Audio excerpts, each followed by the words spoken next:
പുരാതന ഗ്രീസിലെ ഗുരുശ്രേഷ്ഠനായിരുന്നു ലാറിപ്പോസ്. വിവിധ ദേശങ്ങളിൽ നിന്നുള്ള രാജകുമാരന്മാരും മന്ത്രിമാരുമാണ് അവിടെ പഠിച്ചിരുന്നത്. സ്വന്തം ജീവിതാനുഭവങ്ങളിലൂടെ കാര്യങ്ങൾ പഠിപ്പിക്കുക എന്നതായിരുന്നു ലാറിപ്പോസിന്റെ നയം.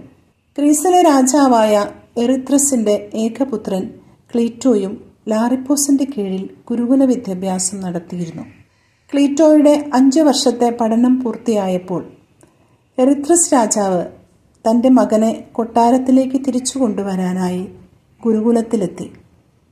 ക്ലീറ്റോയെ കൊണ്ടുപോകാൻ അനുവാദം ചോദിച്ചപ്പോൾ ലാറിപ്പോസ് പറഞ്ഞു, "ഒരു ദിവസത്തെ പ്രധാന പരിശീലനം കൂടിയുണ്ട്.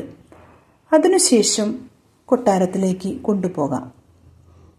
അന്ന് രാത്രി ലാറിപ്പോസ് ക്ലീറ്റോയെ തൻ്റെ മുറിയിലേക്ക് വിളിപ്പിച്ചു.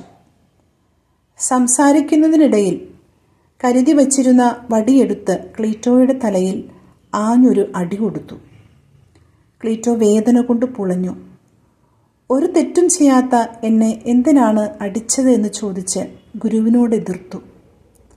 കോപാകുലനായി പിറ്റേ ദിവസം രാവിലെ ക്ലീറ്റോ ഗുരുകുലം വിട്ടിറങ്ങി. എല്ലാവരും അവൻ പോകുന്നത് വേദനയോടെ നോക്കി നിന്നു. അധികം താമസിയാതെ ക്ലീറ്റോയുടെ പിതാവ് എറിത്രസ് രാജാവ് അന്തരിച്ചു. ക്ലീറ്റോ രാജാവായി സ്ഥാനമേറ്റു. ലോറിപ്പോസിനോടുള്ള പകയും കൊണ്ടു നടന്ന ക്ലീറ്റോ രാജാവ് ലോറിപ്പോസിനെ കൊട്ടാരത്തിലേക്ക് വിളിപ്പിച്ചു. ശിഷ്യന്റെ ക്ഷണം സ്വീകരിച്ച് ലോറിപ്പോസ് കൊട്ടാരത്തിലെത്തി. ഗുരുവിനെ കണ്ടതോടെ ക്ലീറ്റോയുടെ കോപം ആളിക്കത്തി. അലറിക്കൊണ്ടവൻ പറഞ്ഞു, "നിങ്ങൾ എന്തിനാണ് അന്നെൻ്റെ തല തല്ലിച്ചതച്ചത്? അതിനുള്ള ശിക്ഷ തരാനാണ് നിങ്ങളെ വിളിപ്പിച്ചത്." വളരെ ശാന്തനായി ലോറിപ്പോസ് പറഞ്ഞു, "ഞാൻ നിനക്ക് എല്ലാ പരിശീലനവും നൽകിയിരുന്നു. പക്ഷേ അനീതി എങ്ങനെ ഇരിക്കും എന്നൊരു പാഠം മാത്രം ഞാൻ നിന്നെ പഠിപ്പിച്ചിട്ടില്ലായിരുന്നു." അനീതിയുടെ വേദന സ്വയം അനുഭവിച്ചറിഞ്ഞ ഒരു ഭരണാധികാരിക്ക് തൻ്റെ പ്രജകളോട് നീതി പുലർത്താൻ സാധിക്കുകയുള്ളൂ.